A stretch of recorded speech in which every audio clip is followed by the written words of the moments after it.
If you're working 40 plus hours a week and you're primarily only working on your client's business and you're spending no time marketing yourself, your own company, or selling for getting more clients into your business, then you're probably stuck in fulfillment. So in today's video, I want to break down the top mistakes that have you stuck in fulfillment and what to do about it. Let's get it going.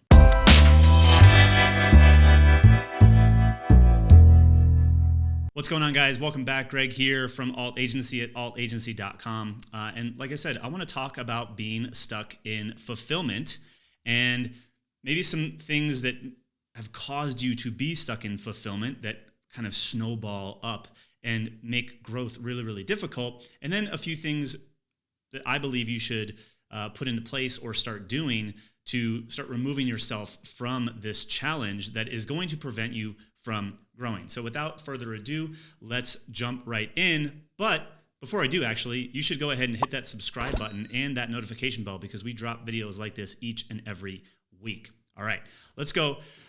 Just jump into the presentation. So like I said, top mistakes that have you stuck in fulfillment and what to do about it. Mistake number one is that you serve too many markets or avatars. Time and time again, I find that people we speak with, and we speak with hundreds of agency owners, both digital and creative, each and every month. And the number of people that I speak with that have, we serve the dentist, we serve the small business, any type of small business, we serve chiropractors, we serve, real estate agents, and really there's no rhyme or reason to who they serve. It's really just anybody with a pulse. That can make it really difficult to bring clients to you. And so one of the mistakes that I see, especially early stage agency owners make, but also the ones that are actually stuck, one of the core fundamental reasons above and beyond everything else, the root of the problem is that you just are serving too many different types of people, which means you don't have an ideal client. And if you don't have an ideal client, as you've all heard, trying to market to anyone really is marketing to no one. So if you're constantly, chasing people, hunting, manually prospecting, and people aren't just like knocking on your door saying, hey, I heard that you could help me solve my problem, very good chance that your audience is too broad. So that leads us into mistake number two, which is that you'll then take on any client that you can get. So I don't know, I've been there in early days, but sometimes we let this problem persist way too long. If you're going to take on any client, that likely means that what you're delivering is going to be unique. And if your solution is unique every single time, I'd argue that each of those clients that each get a unique solution could be its own business. So if you're doing less than $1 million a year in revenue, which likely you are if you're watching, because only 7% of businesses in the United States are actually making $1 million, and you have multiple businesses, and let alone less than $500,000, one of the core reasons is that you're just spread too thin and you have no focus. So that leads us into mistake number three, which is you don't have a minimum engagement level. And what I mean by this is that there's really no threshold for like how much money you'll take to take on a client. And as you can start to see, some of these really build up. If you don't know who you serve and you take any type of client, and then you take any client at any engagement level, say $1,000 a month, $2,000 a month, as you start taking some of those clients and you'll take at any rate, you'll cater your services to any budget, you're going to be spread thin even faster. So I highly recommend that you set a minimum engagement level, really hey, we can't work with you unless we start at this number. Now, that number can be different for different types of digital agencies and creative agencies, but a going engagement like that is paying me less than $3,000 to get started is going to be really difficult to fulfill on.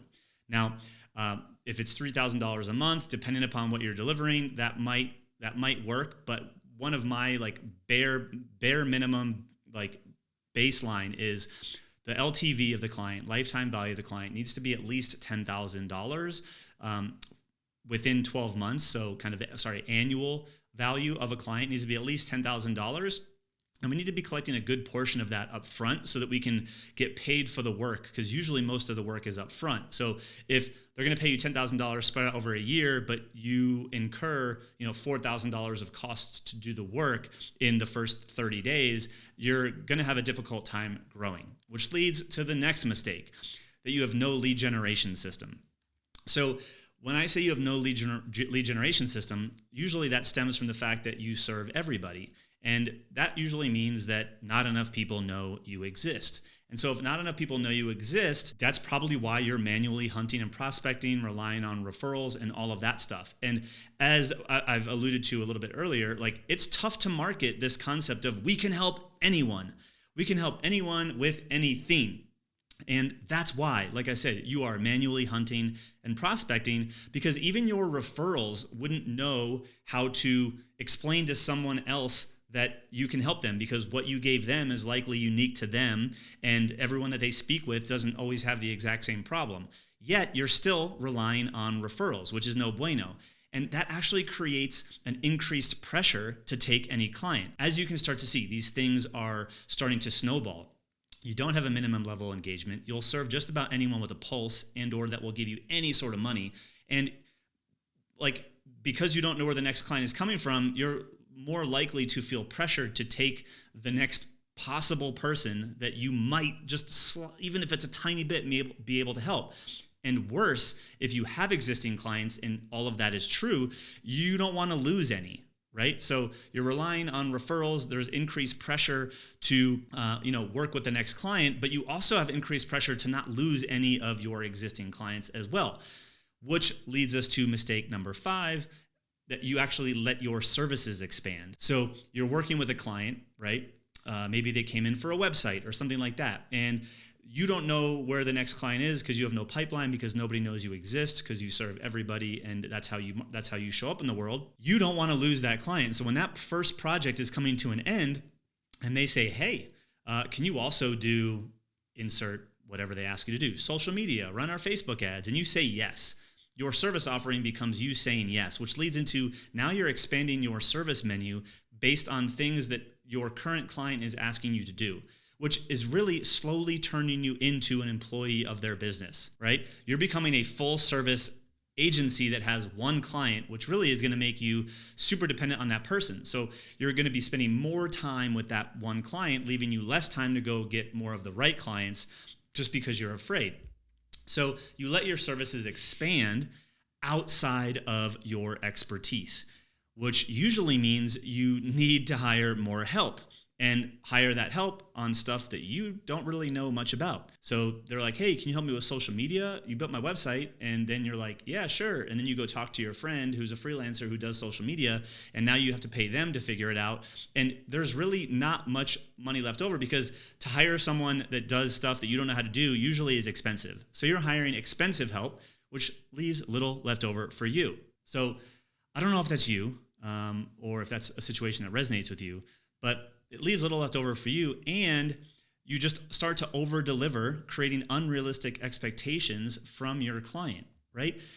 Especially if you didn't ask to raise the rate of what they were paying you. So maybe you had a retainer, and now things keep getting woven into that retainer, aka scope creep, and you're basically delivering the world for next to nothing, have nothing to show for it, but they start to take up more and more of your capacity, which leads to mistake number 6. You're selling your labor and or your time for money, which is really difficult to grow. So as you can see, you might have really resonated with one of these things, but they really start to build off of each other. That's why I call it the snowball to struggle town.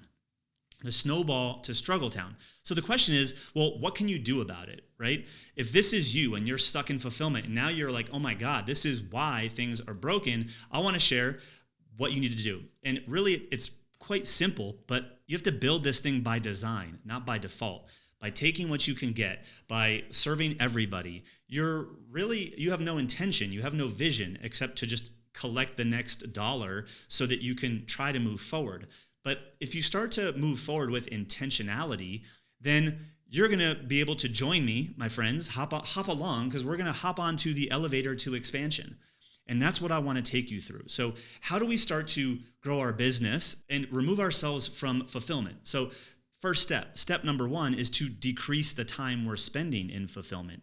Now, that sounds kind of obvious, but most people don't know how to do this. And really what I mean by that is you need to reorganize how you show up each and every week. Because if you wake up Monday through Friday and you're just waiting for a client to tell you what to do, your whole business is reactionary. So you need to start saying, hey, during this window of time, on these days of the week, I am in fulfillment. But on these other days, I am actually going to work on sales and marketing and making people know more about me. I'm going to market myself so that I have new clients coming to me. We take our clients through an exercise called the Perfect Work Week, where they, through growth of their business, they start to restructure their days and their weeks so that they can spend less time on fulfillment without sacrificing client results, but really dedicating more time to working on growing their business. And we've seen just by applying this perfect week framework that our clients are getting 5 to 15 hours a week back just by restructuring how they utilize their time and being more intentional and designing their week for growth, not just to be reactionary to the clients that they currently have. Which leads us to step number 2, which is specialize in who you serve. Obviously, I mentioned earlier that if you serve everybody, you serve nobody. So we need to narrow down who we're working with, the types of clients, the problems that we're solving, right? Which leads us into the next step, which is then simplify and streamline the offering. If you go from serving everybody down into serving a few specific people, or even ideally one specific type of person that has one specific type of problem, what you actually offer and the services that are in your menu can kind of come together to have a unique solution for that problem, which makes marketing and delivery, hiring, all of those things way easier. And we can actually start to find profit and leverage and efficiencies in doing the work for our clients and getting them results, because we're going to be getting them the same results as the last client. And so we're going to go through the motions and we're going to be able to essentially know our exact step-by-step process to getting a client a result, any given result that we're helping them get. And it'll be repeatable, right? And that's going to make you more desirable by the client, the next prospect that has this problem, because you're going to say, look, we've taken other people just like you through this process and they've gotten this result. If that's what you want, that's what you're going to get with us.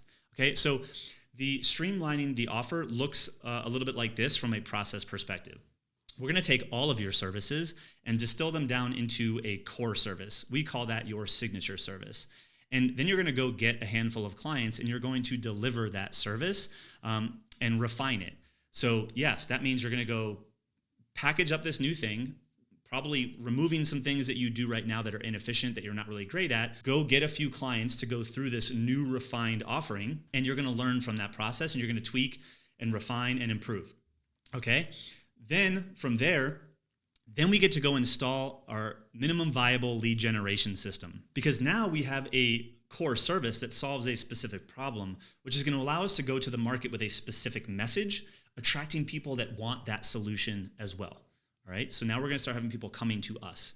Minimum viable, nothing super crazy.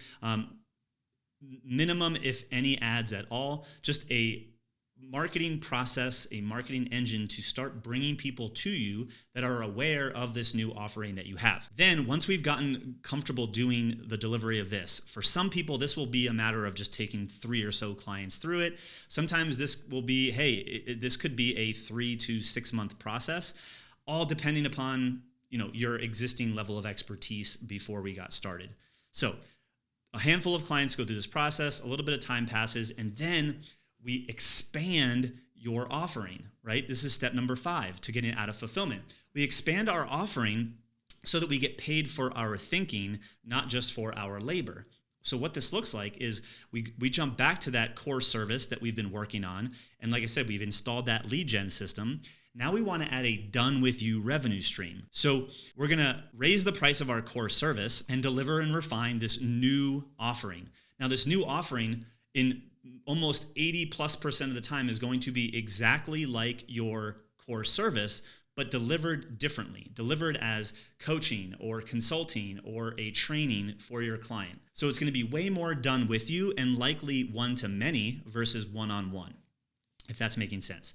And so that's step 5. Now, step 6 is to really start to grow and scale the operations around this new model, because now you're making money 2 ways: your core service and then your leveraged offering, which will be more done with you, that is going to be allow you to serve more clients without necessarily and or linearly increasing the number of hours that you work. One of the biggest mistakes I see agency owners making is that they only have one revenue stream. And so what we believe is, as an agency, you need to get paid for your core service, your signature service, a done with you version of that. And then in the future, if even needed, expand into more DIY solutions like products and courses, and maybe selling templates or the byproducts of your solutions. And really what this means is you're building what we call an alt agency.